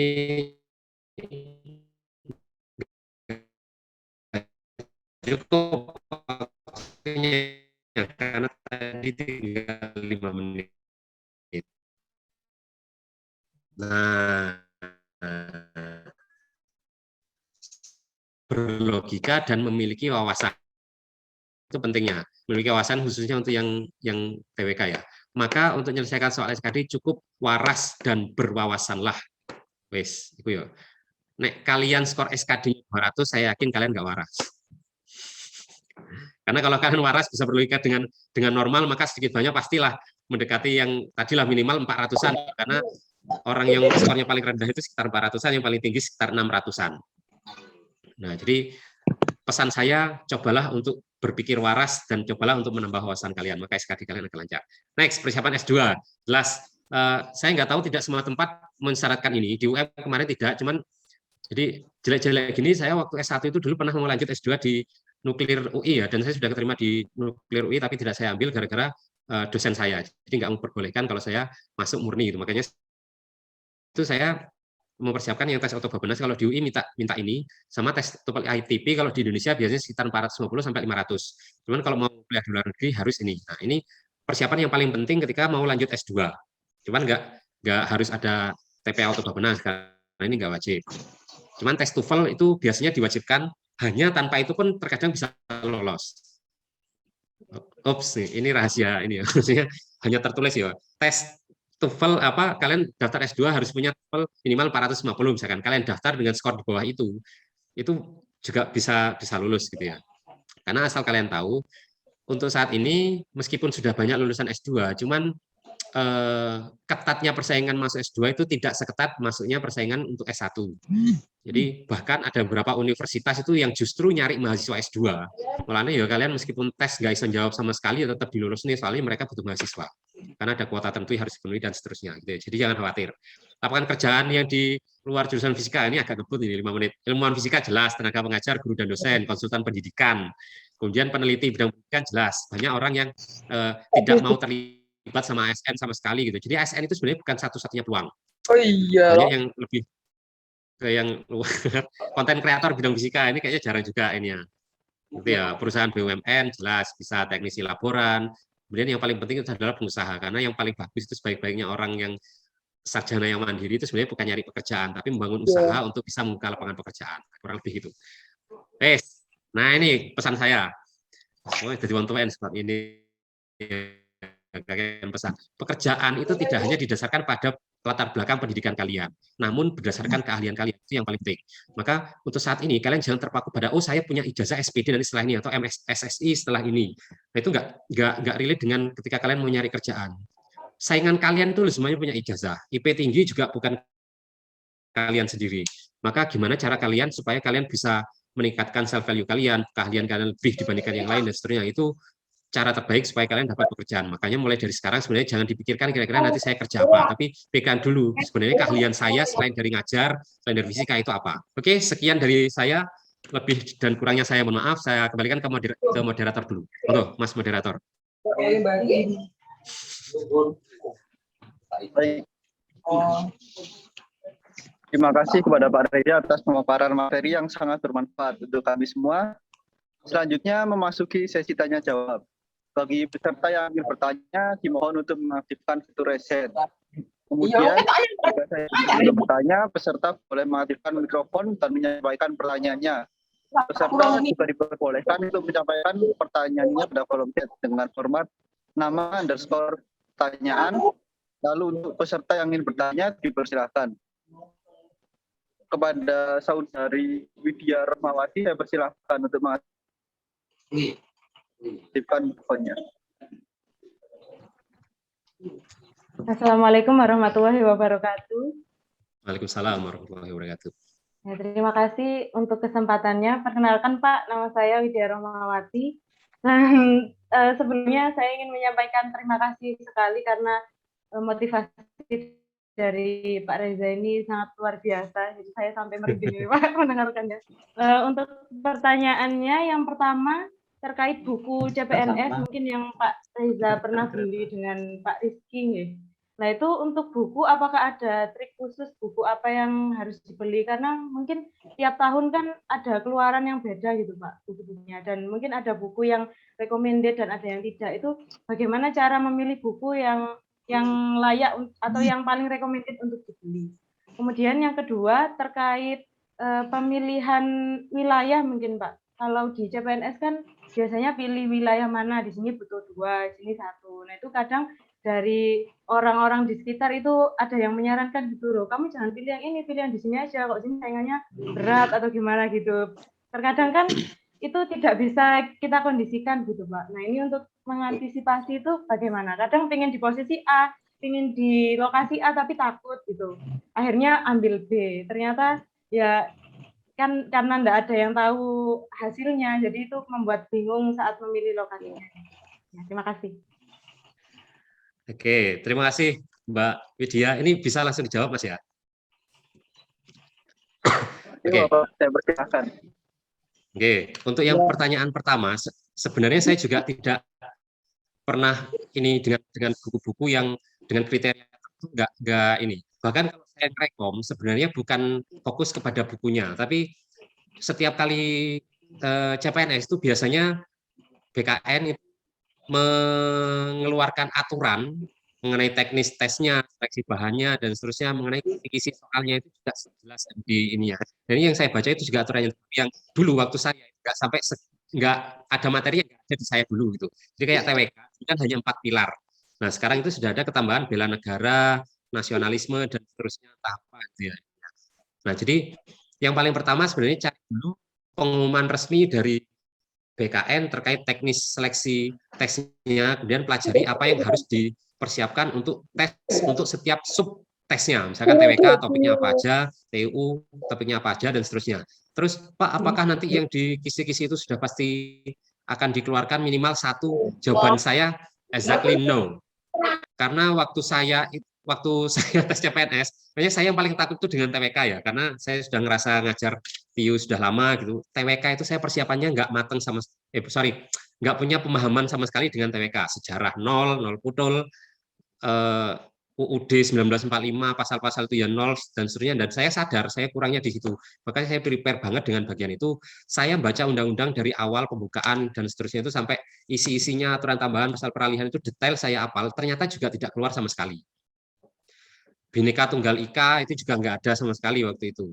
Jadi kebanyakannya hanya di bagian ini porsinya. Jadi kayak orang BKN itu tidak buat soal untuk setiap, misalkan bagian ini ada sekian soal, bagian ini ada sekian soal, bagian ini ada sekian soal, untuk paket ini maka dikeluarkan semuanya ini. Saya rasa kok nggak kayak gitu ya. Jadi untung-untungan, saya nggak tahu mungkin dia pakai, lembaga itu pakai cara apa untuk mengeluarkan ini, cara ngerandomnya bagaimana, ngeluarkannya itu gimana, saya nggak tahu. Yang jelas yang namanya kita tes CPNS sudah dikasih tahu yang akan diujikan itu, mau nanti itu keluar atau enggak, maka ya tetap harus dipersiapkan dengan sebaik mungkin. Karena saya sendiri juga merasakan itu, saya sudah baca ini, tapi saya nggak merasa sia-sia sih. Soalnya ya sudah lulus CPNS, ya Mas yo saiki nek ditekon yo wis ilang maneh yo nggak apa, yang jelas itu kan tujuan saya untuk ke situ. Nah ini kalau misalkan dari sekarang mungkin ada dari mau pengennya nanti tes CPNS ya mulai dari sekarang, cobalah dikit-dikit diinikan pengetahuannya gitu. Karena saya benar-benar berat banget waktu itu belajar TWK-nya itu. Saya dulu punya partner juga, nah itu juga mungkin penting. Waktu saya tes CPNS itu punya partner yang kayak istilahnya saling tanya jawab. Jadi, ayo dino iki kita belajar iki, hari ini kita belajar ini. Nanti habis itu dia nyarikan soal yang secret dia nggak saya ketahui, nanti dia nanya secara langsung. Ada pertanyaan ini, ayo apa jawabannya gitu. Jadi berdasarkan apa yang sudah kita pelajari. Jadi kayak langsung tanya jawab itu juga menurut saya bermakna. Jadi lebih ingat gitu ya. Jadi pas dijawab salah bukan itu jawabannya, harusnya gini-gini. Nah itu juga nyangkut di saya. Jadi bukan hanya sekedar baca, partner untuk belajar juga penting waktu itu di saya. Gitu. Terus mau apa? Itu masalah buku. Jadi saya nggak ngerekom, tidak ada khusus buku tertentu yang benar-benar dijamin dengan buku ini lulus. Saya lebih nyarankan nyari aturan resmi terkait kisi-kisi atau apa yang akan dikeluarkan. Dari situ mungkin baru gali buku yang banyak, yang nyari soal-soal yang relate dengan kisi-kisi tadi. Pertanyaan kedua tadi apa nggak saya catat? Peluang ya, peluang. Saya ingat. Oke, pemilihan peluang. Jadi ini direcord ya, tapi nanti nggak apa ya ini ya, tidak maksud menjelekkan sesuatu ini ya. Jadi pengalaman saya di Sumatera itu ada 2 formasi untuk fisika di satu universitas. Di Jawa, Pulau Jawa itu seingat saya nggak tahu Pak Rizky mungkin ingat ya, di Pulau Jawa itu seingat saya juga ada 2 gitu. Yang satunya tadi daerah Banten atau Tangerang atau di mana gitu. Jelas satu universitas hanya 1, di UM 1, sama yang di daerah timur itu seingat saya juga ada 2. Masalah persaingan, saya tahu bahwa di Jawa itu jauh lebih ketat timbang di Sumatera. Karena kalau di Sumatera itu kan sebenarnya dari jumlah sarjananya jauh lebih sedikit. Kemudian kalau dilihat juga itu jumlah yang dibutuhkan juga lebih banyak, maka otomatis kalau kita ngomongin peluang itu lebih gede. Tapi kenapa kok saya milih di Malang? Nah, ini sebenarnya ada cerita tersendiri. Jadi waktu itu ada semangat dari beberapa dosen itu, Mas ini loh ada, karena dosen UM ngomongnya bahasa Jawa ya dengan saya waktu itu. Jadi pokoknya intinya Mas, ini ada pembukaan CPNS, coba daftar wis di UM gitu untuk coba-coba gitu. Jadi kok didukung itu seolah-olah kan kayak ada peluang nih, ya, istilahnya kan ada restu dari dosen saya, dari guru saya gitu. Makanya saya milih di UM. Itu yang pertama. Yang kedua, saya tahu bahwa di Sumatera itu di beberapa kampus yang saya tahu, saya tidak menunjuk institusi tertentu. Jadi kalau direkam nanti diperkarakan, saya intinya nggak menunjuk institusi tertentu. Itu lebih besar yang namanya KKN-nya.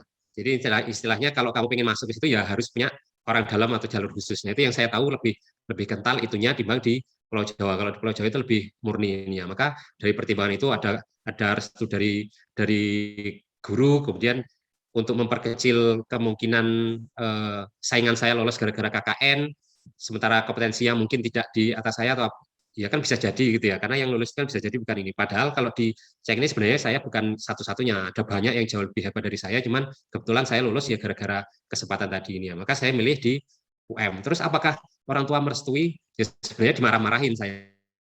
Jadi saya cerita ke orang tua saya, kalau di Sumatera itu yang daftar hanya 46, yang di Jawa itu hampir 200-an, ya dimarahin habis-habisan. Sudah dibilang di Sumatera aja dekat dengan orang tua, ini peluangnya lebih gede, nggak mau ini, ya sudah.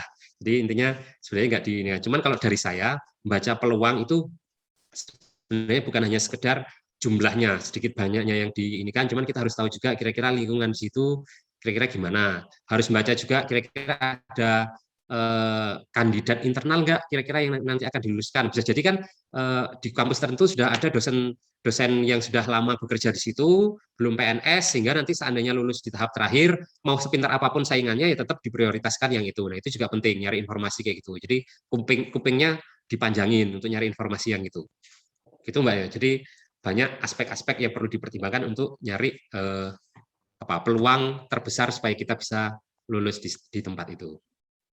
Ya, mungkin nanti Mbak Widya kalau kurang puas dengan jawaban saya bisa ditanya lagi. Iya Pak, terima kasih Pak. Untuk saat Oke, ini. sama-sama.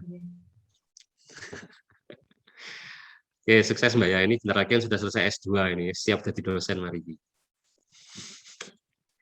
Oke, ini tadi ada pertanyaan yang ini ya, sebenarnya di kolom chat sudah lama tadi dari jam 1. Apakah tidak ada patokan pasti untuk TWK proses subbahasan yang bakal ditanyakan?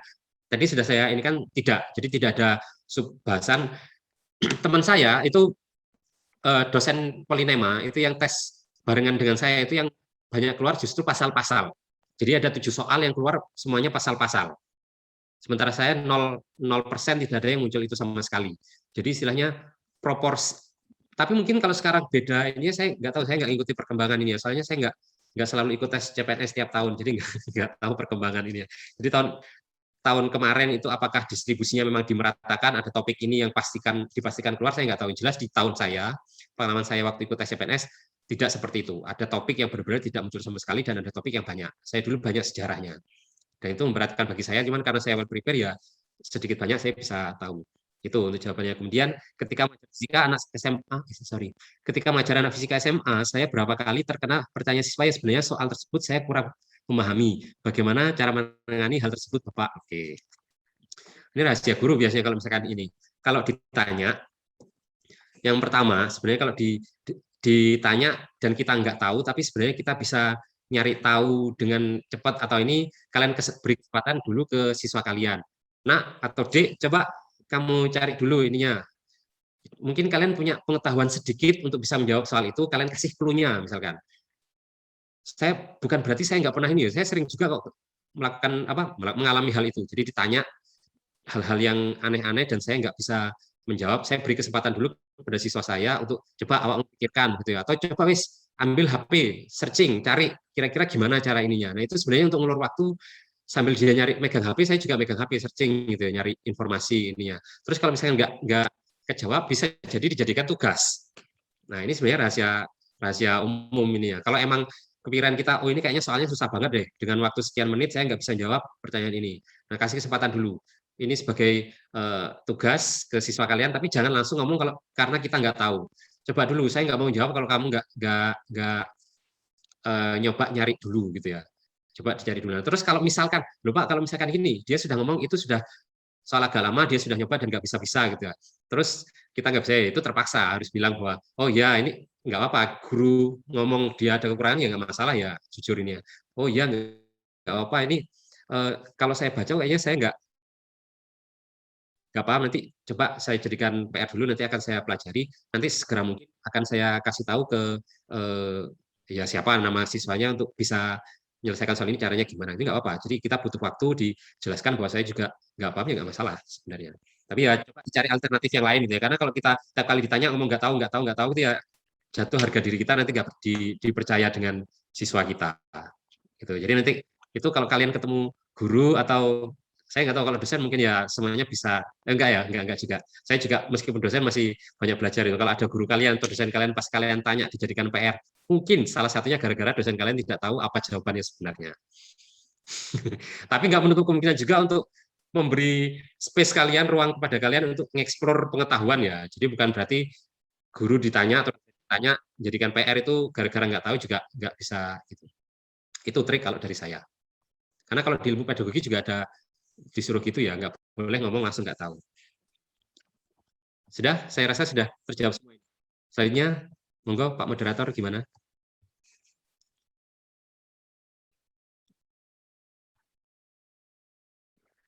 Oh ini ada yang nanya lagi ya? Mungkin Sudah habis. Sudah habis waktunya. baik, terima kasih Bapak untuk penyampaian materi yang sangat luar biasa. Namun dikarenakan keterbatasan waktu, maka sesi tanya jawab kali ini saya cukupkan. Selanjutnya, saya persilahkan kepada Bapak Reza untuk menyampaikan closing statement-nya. Nah, ini moro-moro dikon todong closing statement. Saya nggak mempersiapkan ya, tapi biasanya gitu ya. Oke, sebelum closing statement ini pertanyaannya gampang kok Mas. Ini saya izin menjawab sebentar. Untuk CPNS itu dilaksanakan dalam sehari dalam sekaligus atau bagaimana? Jawabannya enggak. Jadi tahap dari SKD menuju ke dari seleksi bahan ke, tadi kan saya cerita dari seleksi bahan ke SKB, zaman saya itu sekitar 2 bulan. Setelah SKB selesai, itu sebenarnya mereka juga butuh waktu untuk ngoreksi, kalau ngoreksi kan dari komputer ya ini ya. Tapi untuk setiap kementerian itu kan ada lembaga-lembaga sendiri yang waktu ininya beda-beda. Kayak tes SKB itu kan dalam jangka waktu 2 mingguan. Jadi mereka nunggu ngoleksi data semuanya, baru setelah itu diurutkan dan seterusnya untuk compile file secara rapi dan seterusnya kan juga butuh waktu. Waktu itu seingat saya hampir sebulanan kayaknya dari SKB menuju ke dari SKD menuju SKB yang tes terakhir itu juga lama seingat saya. Nah untuk yang SKB yang ada 3 tahap tadi, zaman saya itu ada 2 hari. Hari pertama ngerjain soal fisika, hari keduanya wawancara sama micro teaching. Jadi nggak sehari. Nah itu untuk SKB itu kebijakannya tergantung dari unitnya masing-masing. Misalkan Mbak Alvia tes jadi guru di kabupaten sekian, misalkan kabupaten ini. Nah itu biasanya untuk bagian SKB itu teknisnya sudah diinikan di situ. Jadi bagaimana caranya itu sudah jelas nanti aturannya. Oke itu. Jadi intinya tidak dalam 1 hari. Closing statement. Apa ya?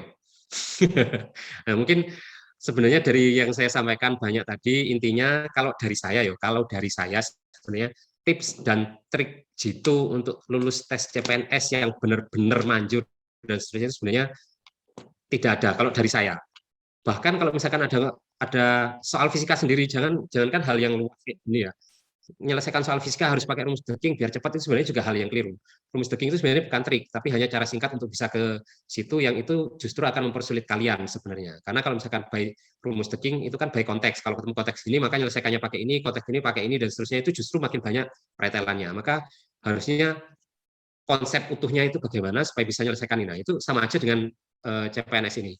Supaya bisa lulus sebenarnya bukan trik-triknya yang dipahami, Atau kalau misalkan satu-satunya cara tadi seandainya masih memungkinkan, ya trik terjitunya adalah kalian sediakan uang yang banyak, cari orang dalam, bayar, beres.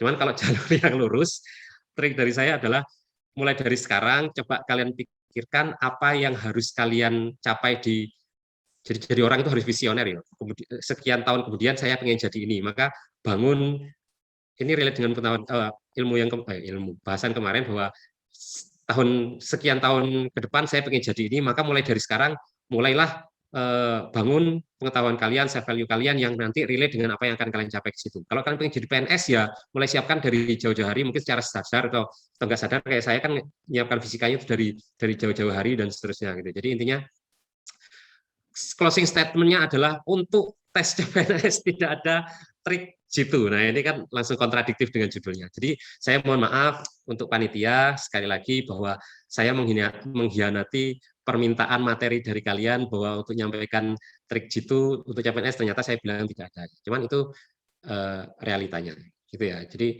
jangan terlalu berharap dengan trik jitu, tapi cobalah isi pengetahuan. Kalau kalian lulus hanya dengan trik jitu tapi kemampuan kalian tidak ada, kan nanti sayang toh. Negara menerima kalian yang tidak punya nilai sama sekali hanya lulus gara-gara trik jitu. Oke, itu sekian dari saya. Semoga apa yang saya sampaikan bermanfaat.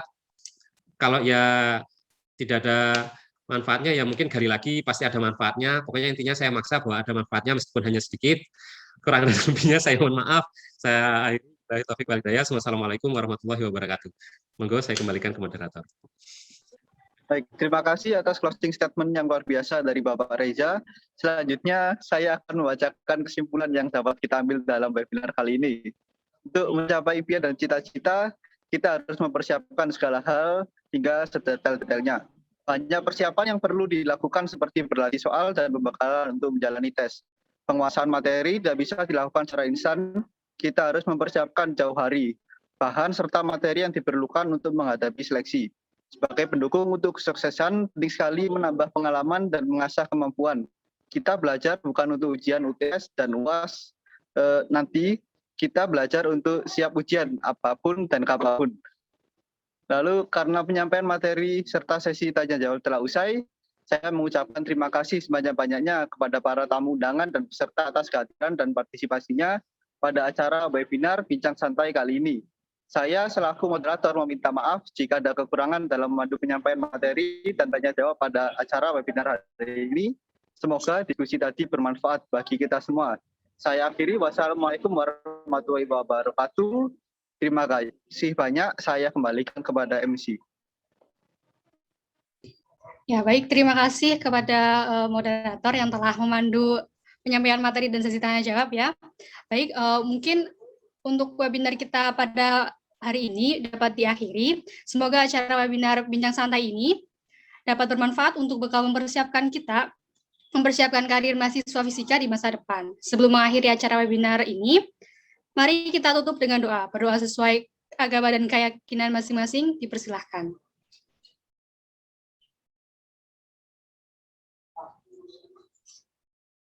Baik, berdoa selesai. Saya ingin mengingatkan kembali kepada teman-teman peserta, jangan lupa untuk meng-capture atau men-screenshot acara sebagai syarat dari presensi, dan juga jangan lupa untuk mengisi presensi yang telah dibagikan di chat Zoom. Baik, sebelum berakhir, kepada seluruh peserta saya harapkan mengaktifkan kamera ya untuk sesi dokumentasi.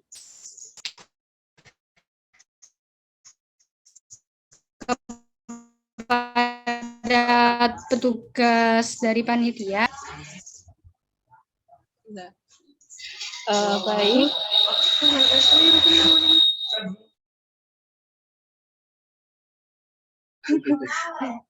Baik, untuk peserta dan tamu undangan untuk mengaktifkan kamera.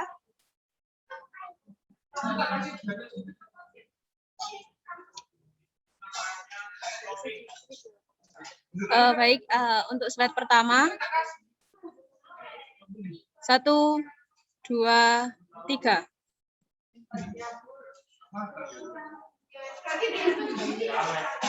Untuk slide kedua, 1, 2, 3. Oke, wes. Assessment pribadi wae.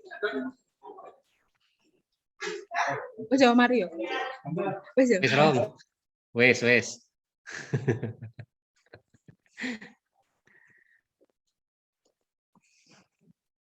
Baik, terima kasih. Baik, hadirin yang kami hormati, demikian acara webinar Bincang Santai. Semoga apa yang kita pelajari pada siang hari ini dapat membawa manfaat untuk bekal kita ke depannya. Terima kasih kami ucapkan kepada seluruh tamu undangan yang berkenan hadir. Saya mewakili seluruh panitia yang bertugas. Mohon maaf apabila ada salah kata ataupun perbuatan selama mengatur acara dari awal hingga akhir. Demikian dari saya. Terima kasih. Wassalamualaikum warahmatullahi wabarakatuh.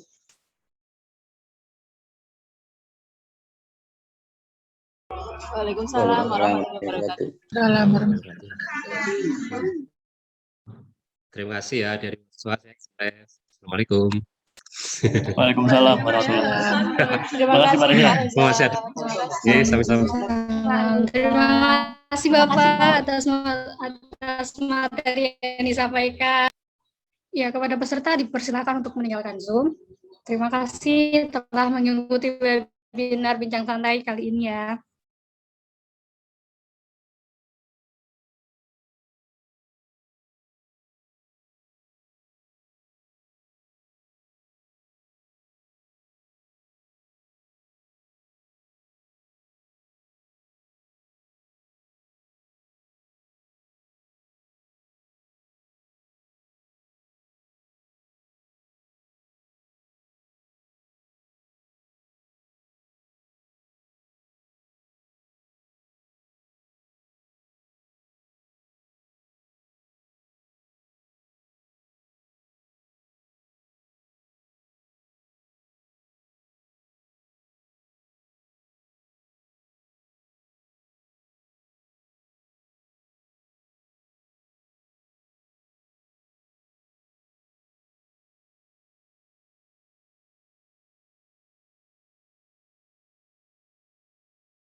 Nikah terlupakan, mulai sekarang doaku panjatkan, sejarahku persembahkan, terus fokus satu titik, hanya itu, titik itu, tetap fokus kita kejar, lampaui batas, terus fokus satu titik, hanya itu, titik itu, tetap fokus kita kejar, dan raih bintang.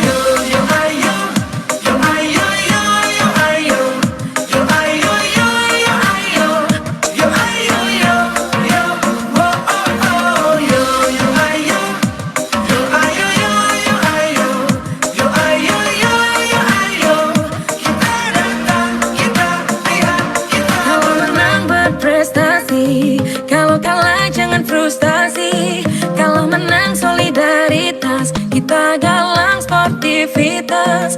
Kalau menang berprestasi, kalau kalah jangan frustasi, kalau menang solidaritas, kita galang sportivitas.